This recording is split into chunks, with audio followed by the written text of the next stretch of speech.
Welcome to online अड्डा for study best for learning. दोस्तों स्वागत है आप सभी का ऑनलाइन अड्डा फॉर स्टडी चैनल पर।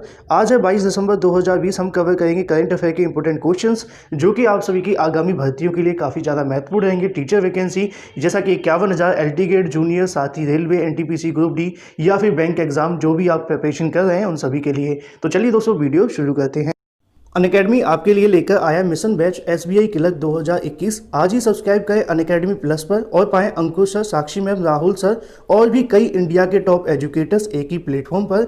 इन सभी एजुकेटर्स के साथ आपको मिलेगा मौका वीकली टेस्ट और साथ ही उनकी एनालाइज, कोर्स कंप्लीशन और साथ ही प्री और मेंस की तैयारी और डिस्क्रिप्टिव एग्जाम की तैयारी में हिस्सा लेने का। अगर आप बैंक एग्जाम की तैयारी कर रहे हैं तो यही सही मौका है इस अपॉर्चुनिटी का लाभ उठाने का। 31 दिसंबर के बाद प्लस सब्सक्रिप्शन की जो फीस है बढ़ा दी जाएगी। बिना वक्त जाया करें आज ही सब्सक्राइब करें अनअकैडमी प्लस और इस मौके का फायदा उठाएं। अनअकैडमी प्लस मेंबर के रेफरल कोड के माध्यम से किसी भी कोर्स पर आपको मिलेगा इंस्टेंट 10% डिस्काउंट। ज़्यादा जानकारी के लिंक वीडियो की डिस्क्रिप्शन में है। आज ही सब्सक्राइब करें अनअकैडमी प्लस पर। अगर आप फर्स्ट टाइम अनअकैडमी पर आ रहे हैं तो यूज़ करें मेरा अनलॉक कोड ऑनलाइन अड्डा। एनरोल करें टेस्ट में फॉर फ्री। एक्सपीरियंस करें अनअकैडमी प्लेटफॉर्म को। यही नहीं, अगर आप अनअकैडमी की प्लस सब्सक्रिप्शन लेंगे तो इस कोड से आपको मिलेगा इंस्टेंट 10% का डिस्काउंट जो कि ऑलरेडी अप्लाइड होगा। तो पहला क्वेश्चन आप सभी के सामने आ जाता है, हाल ही में अंतर्राष्ट्रीय मानव एकता दिवस कब मनाया गया। 4 ऑप्शन आप सभी के सामने हैं और राइट आंसर आप सभी को बताना है 20, 21, 22 या फिर इनमें से कोई नहीं।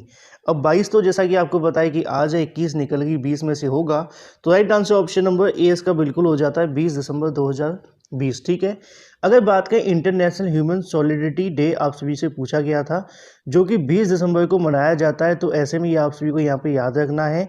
विश्व स्तर पर अंतर्राष्ट्रीय मानव दिवस मनाया जाता है। संयुक्त राष्ट्र मिलेनियम घोषणा के अनुसार एकजुटता उन बुनियादी मूल्यों में से अंतर्राष्ट्रीय संबंधों से बहुत जरूरी है, तो ऐसे में इसीलिए यहाँ पे मनाया जाता है। अगर बात करें अंतर्राष्ट्रीय मानव एकजुटता इतिहास के बारे में, 22 दिसंबर 2005 में प्रस्ताव 60/2009 द्वारा मानव एकता को एकजुटता के मौलिक और सार्वभौमिक अधिकारों के रूप में मान्यता दी गई थी। इसी वजह से आप सभी को जैसा कि देखने के लिए मिल रहा है कि 21वीं सदी में लोगों के बीच में संबंधों को दर्शाता, साथ ही इस संबंध में प्रत्येक वर्ष 20 दिसंबर को अंतर्राष्ट्रीय मानवता दिवस जो है मनाया जाता है। तो ऐसे में आप सभी के सामने इमेज भी आ जाती है जो कि आप लोग यहाँ पर भी देख सकते हैं। साथ ही जिन्होंने अभी तक वीडियो को लाइक नहीं किया, वीडियो को लाइक कर दें, साथ में शेयर कर दें और चैनल को सब्सक्राइब करना बिल्कुल ना भूलें। वहीं अगर बात करें अपने अगले क्वेश्चन के बारे में, अगला क्वेश्चन आप सभी के सामने आता है, Pandit Deendayal Upadhyay telecom skill excellence पुरस्कार किसके द्वारा दिया गया है।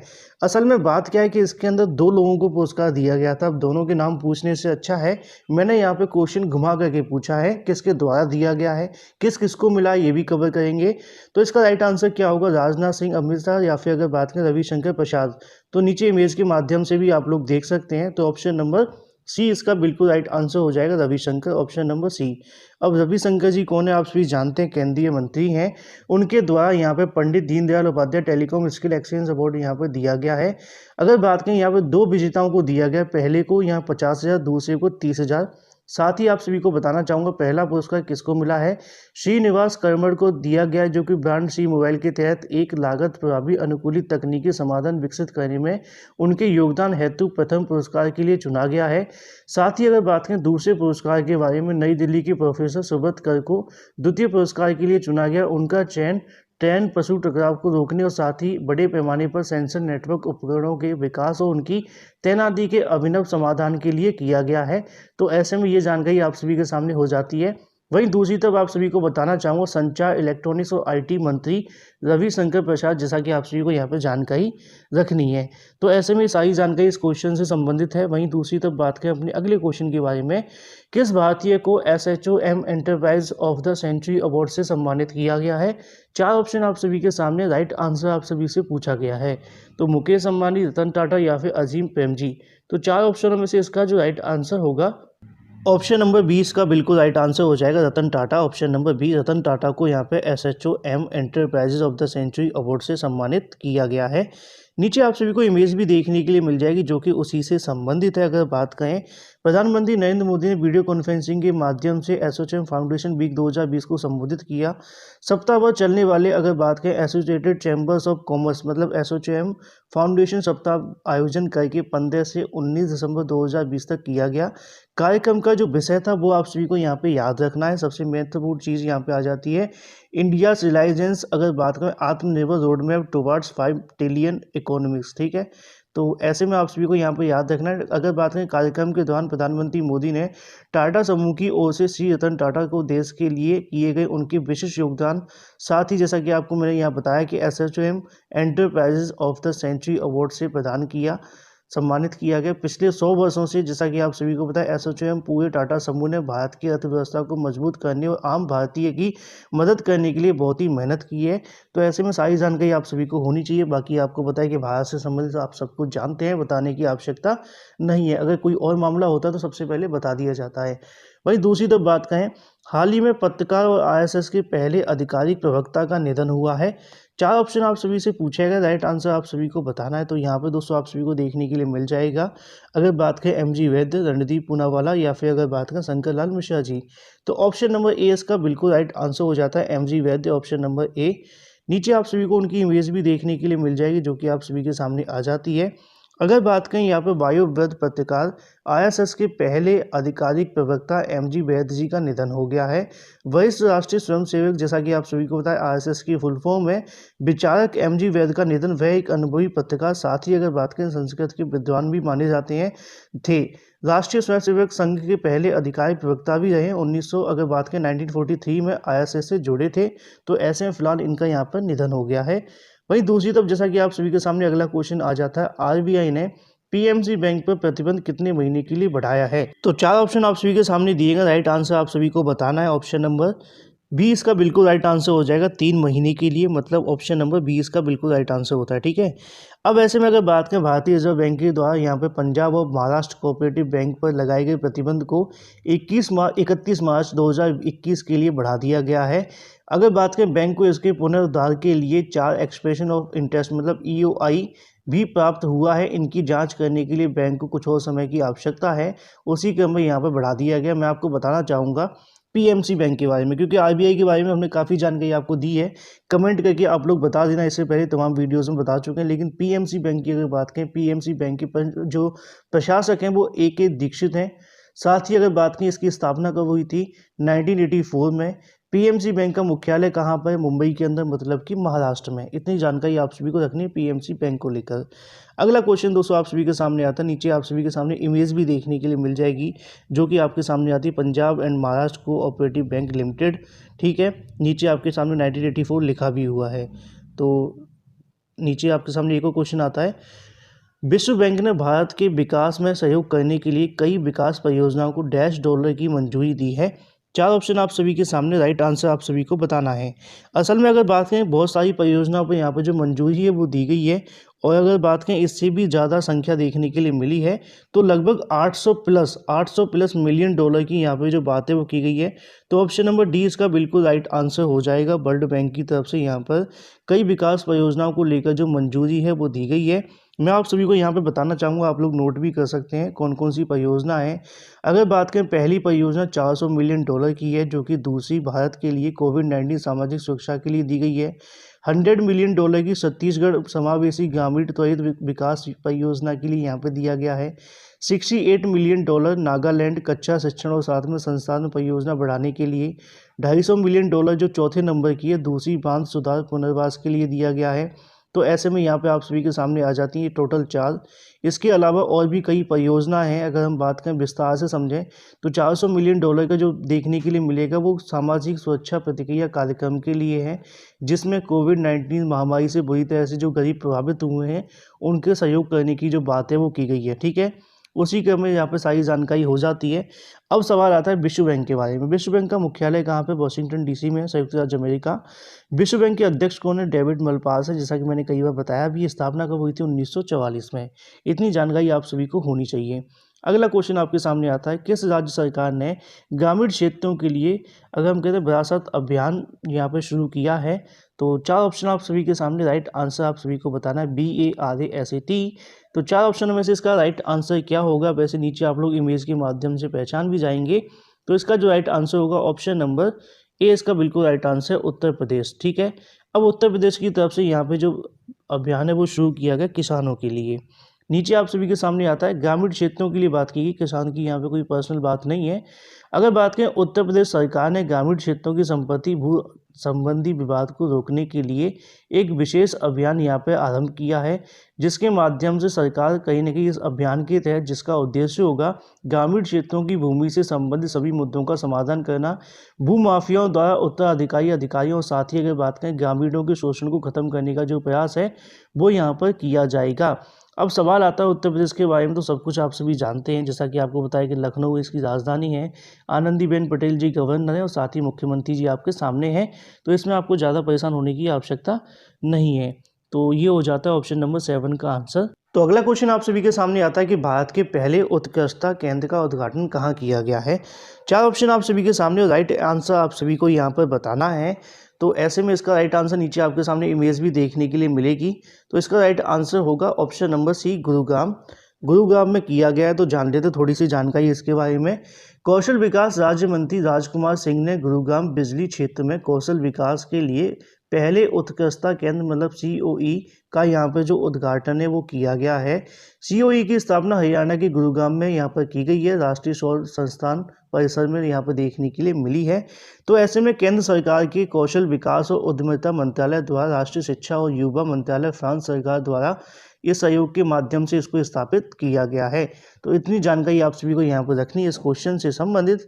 वहीं अगला क्वेश्चन आप सभी के सामने आता है, यूनेस्को ने सिंगापुर की किस संस्कृति को सांस्कृतिक विरासत की सूची में शामिल किया है। 4 ऑप्शन आप सभी के सामने। तो 4 ऑप्शन में से राइट आंसर आप सभी को बताना है। थोड़ी डिफरेंस है लेकिन आप सभी यहाँ पे देखेंगे तो पता चलेगा। तो ऑप्शन नंबर सी इसका बिल्कुल राइट आंसर हो जाता है, हॉकर संस्कृति। ऑप्शन नंबर सी इसका बिल्कुल राइट आंसर होगा। सिंगापुर की स्ट्रीट फूड हॉकर कल्चर को यूनेस्को द्वारा अपनी प्रतिष्ठित मानवता अमूर्त सांस्कृतिक विरासत की प्रतिनिधि सूची में यहाँ पर शामिल किया गया है। तो ऐसे में आप सभी को यहाँ इमेज के माध्यम से भी देखने के लिए मिल जाएगा, आपके सामने इमेज आ जाती है। साथ ही अगर बात करें हॉकर के बारे में, तो हॉकर के केंद्रों की प्राकृतिक रूप से खुले परिसर होते हैं जिनमें चीनी, मलय, भारतीय जैसा कि आपको पता है विभिन्न संस्कृतियों के भोजन बेचे जाते हैं। सिंगापुर के हॉकर्स विभिन्न प्रकार के व्यंजनों को महारत हासिल करने के लिए जाने भी जाते हैं, तो जिन्हें कम्युनिटी डाइनिंग रूम्स में परोसते भी हैं, जहां सभी क्षेत्रों के लोग इकट्ठे होते हैं और इनमें अपने अनूठे अनुभवों को साझा करते हैं। तो ऐसे में इसका राइट आंसर आप सभी को बता दिया गया है, हॉकर संस्कृति को। साथ ही आप सभी को याद रखना यूनेस्को के मुख्यालय के बारे में, पेरिस फ्रांस के अंदर है। अगर बात करें प्रमुख के बारे में, ऑड्रे अजोले जी हैं। और साथ ही अगर बात करें यूनेस्को की स्थापना कब की गई थी, 16 नवंबर 1945 में। अगला क्वेश्चन आप सभी के सामने आ जाता है, 20वीं IORA मंत्री परिषद की बैठक कहाँ आयोजित की गई है। 4 ऑप्शन आप सभी को सामने, राइट आंसर आप सभी को बताना है। बड़ा सिंपल सा क्वेश्चन है। तो इसका जो राइट आंसर होगा संयुक्त अरब अमीरात। ऑप्शन नंबर सी इसका बिल्कुल राइट आंसर हो जाता है, ठीक है, जिसको हम UAE भी बोलते हैं। तो वीडियो कॉन्फ्रेंसिंग के माध्यम से अगर बात करें IORA जो बैठक है वो देखने के लिए मिली है। तो इसकी फुल फॉर्म क्या होगी आप लोग नोट कर लीजिए, इंडियन ओशियन रिम एसोसिएशन। ठीक है, दोबारा से बोलूँगा, इंडियन ओशियन रिम एसोसिएशन मंत्री परिषद मतलब COM की जो बैठक है वो यहाँ देखने के लिए मिली है। 20वें संस्करण का जो आयोजन है वो किया गया था, जिसके अंदर promoting a shared destiny of path prosperity in the Indian ocean था।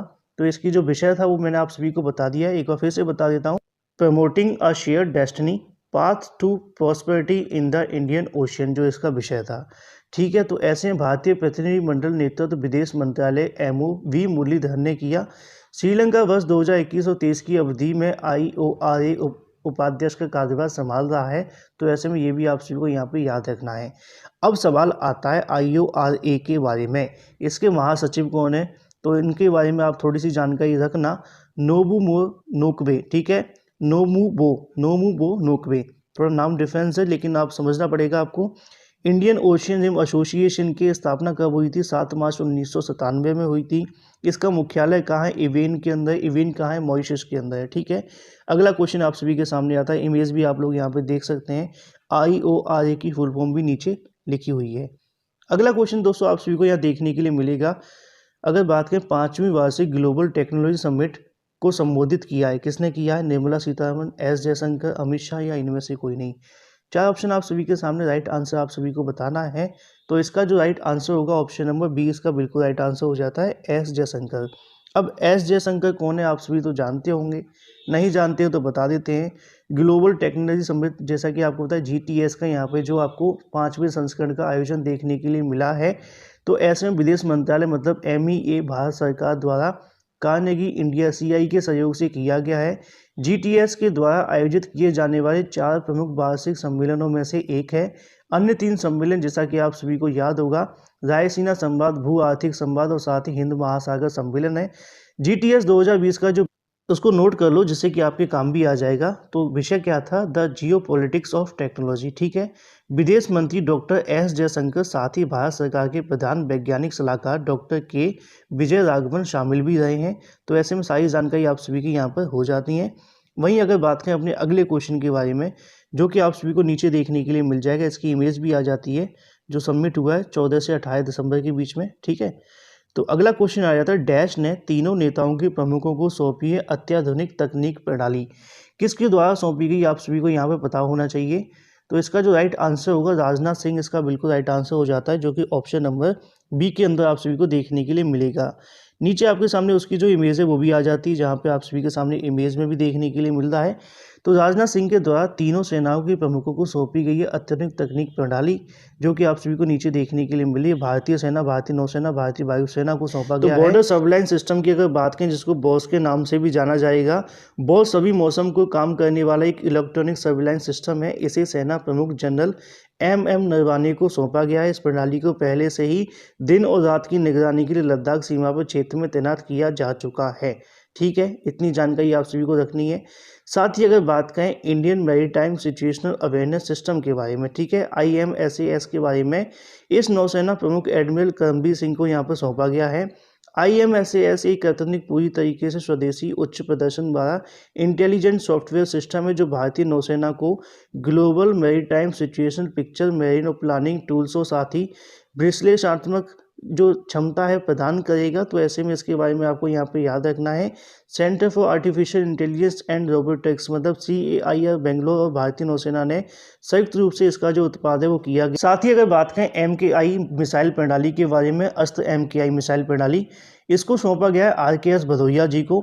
यह मिसाइल स्वदेशी रूप से विकसित पहली बियॉन्ड विजुअल रेंज मतलब BVR मिसाइल है, जिसे सुखोई 30 लाइट कॉम्बैट एयरक्राफ्ट जैसा कि आपको देखने के लिए मिलेगा, साथ ही MiG-21 और साथ ही MiG-21 के साथ लॉन्च किया जा सकता है। तो ऐसे में सारी जानकारी आप सभी को रखनी, इन तीनों के बारे में पूछा जा सकता है किसको सौंपा गया था, लेकिन किसने सौंपा है ये काफ़ी ज़्यादा महत्वपूर्ण है। साथ ही अगर बात करें, राजनाथ सिंह ने अत्याधुनिक HWD परीक्षण सुविधा केंद्र उद्घाटन कहाँ किया है। ठीक है, 4 ऑप्शन आप सभी के सामने, राइट आंसर आप सभी को बताना है। तो ऐसे में HWT यहाँ पर लिखना है, मैं इसको ठीक कर दूंगा, आप लोग देख लेना, D नहीं है इसके अंदर, HWT। ठीक है, तो ऐसे में 4 ऑप्शन आप सभी के सामने, राइट आंसर आप सभी को बताना है। तो इसका राइट आंसर होगा ऑप्शन नंबर C, हैदराबाद। ठीक है, केंद्रीय मंत्री राजनाथ सिंह ने हैदराबाद तेलंगाना में DRDO की अत्यधिक हाइपरसोनिक विंड टनल मतलब HWT, जिसकी फुल फॉर्म आप सभी को यहाँ पे लिख लेनी है, HWT के बारे में, हाइपरसोनिक विंड टनल परीक्षण सुविधा केंद्र उद्घाटन किया है। तो ऐसे में इसके बारे में थोड़ी सी जानकारी आप सभी को यहाँ पर रखनी है, पूछी जा सकती है पेपर के अंदर HWT के बारे में। ठीक है, तो साथ ही आप लोगों के सामने जो इमेज है वो भी यहाँ पर देखने के लिए मिल जाएगी। तो जिन्होंने वीडियो को लाइक नहीं किया, वीडियो को लाइक कर दिया करें, साथ में शेयर भी कर दिएगा और साथ में चैनल को सब्सक्राइब करना तो बिल्कुल ना भूलें। ठीक है, ऐसे में ये हो जाते हैं आप सभी के सारे क्वेश्चन। जैसा कि आप सभी को पता है कि लास्ट वीडियो के माध्यम से आप सभी से यहाँ पूछा गया था किस राज्य ने परिश्रम पोर्टल लॉन्च किया है, सभी अभ्यर्थी ने सही आंसर यहाँ पर दे दिया था। साथ ही अगर हम बात करें उड़ीसा के बारे में, अगला क्वेश्चन आपको यहाँ देखने के लिए मिलेगा, इसका आंसर उड़ीसा है। अगला क्वेश्चन आपके सामने आ जाता है जो कि क्वेश्चन ऑफ द डे है, हाल ही में किस बैडमिंटन खिलाड़ी को 2 साल का प्रतिबंध लगाया गया है। तो वीडियो को लाइक और शेयर करना बिल्कुल ना भूलें, साथ में इस क्वेश्चन का आंसर अवश्य देकर के जाइएगा। फिलहाल इस वीडियो के माध्यम से इतना ही, thank you for watching. Unacademy आपके लिए लेकर आया मिशन बैच SBI क्लर्क 2021। आज ही सब्सक्राइब करें अनअकैडमी प्लस पर और पाएं अंकुश सर, साक्षी मैम, राहुल सर और भी कई इंडिया के टॉप एजुकेटर्स एक ही प्लेटफॉर्म पर। इन सभी एजुकेटर्स के साथ आपको मिलेगा मौका वीकली टेस्ट और साथ ही उनकी एनालाइज, कोर्स कंप्लीशन और साथ ही प्री और मेंस की तैयारी और डिस्क्रिप्टिव एग्जाम की तैयारी में हिस्सा लेने का। अगर आप बैंक एग्जाम की तैयारी कर रहे हैं तो यही सही मौका है इस अपॉर्चुनिटी का लाभ उठाने का।